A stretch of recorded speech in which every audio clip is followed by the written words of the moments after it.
இந்த வீடியோக்குள்ள போறதுக்கு முன்னாடி நம்ம சேனலை சப்ஸ்கிரைப் பண்ணாதவங்க சப்ஸ்கிரைப் பண்ணிடுங்க. பக்கத்துல இருக்க பெல் பட்டனையும் கிளிக் பண்ணிக்கோங்க. வாங்க வீடியோக்குள்ள போகலாம். 90களில் கொடி கட்டி பறந்த நடிகைகள்ல ஒருத்தவங்களா திகழ்ந்துட்டு வந்த நடிகை நக்மா தற்பொழுது மும்பையில செட்டில் ஆனதோடு அரசியல்ல ஈடுபட்டுட்டு வராங்க.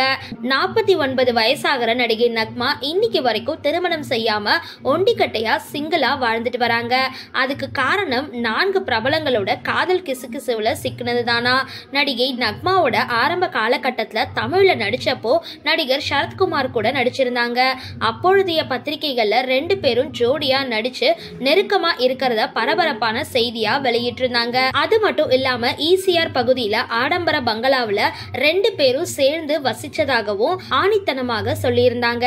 இதனால மன வருத்தப்பட்ட நக்மா சரத்குமாரை பிரிஞ்சிட்டாங்க.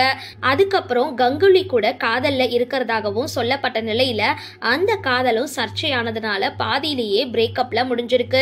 அதுக்கப்புறம் நடிகர் பிரபுதேவா கூட நடிச்சப்போ 2 பேரும் ஜோடியா ரொம்பவே நெருக்கமான முத்த காட்சியில கூட நடிச்சிட்டு வந்தாங்க.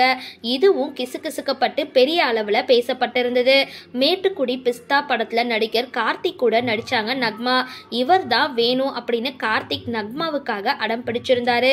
அப்படி ஒரு நட்பு 2 பேருக்கும் இருந்திருந்தது. இப்படி 4 பிரபலங்களோட நடந்த கிசுகிசு செய்திகள் இன்னைக்கு வரைக்கும் பேசப்பட்டு வந்துட்டு இருக்கு. பலரோட ஏமாற்றத்தாலும் நடிகை நக்மா திருமணத்தை இத்தனை வயசு வரைக்கும் ஒதுக்கிட்டு வராங்க. சரி, இந்த வீடியோ பத்தின உங்களோட கருத்துக்களை கீழே கமெண்ட் பாக்ஸ்ல போஸ்ட் பண்ணுங்க. வீடியோ பிடிச்சிருந்தா லைக் பண்ணுங்க, ஷேர் பண்ணுங்க, மறக்காம டிபி காபி சேனலை சப்ஸ்கிரைப் பண்ணுங்க.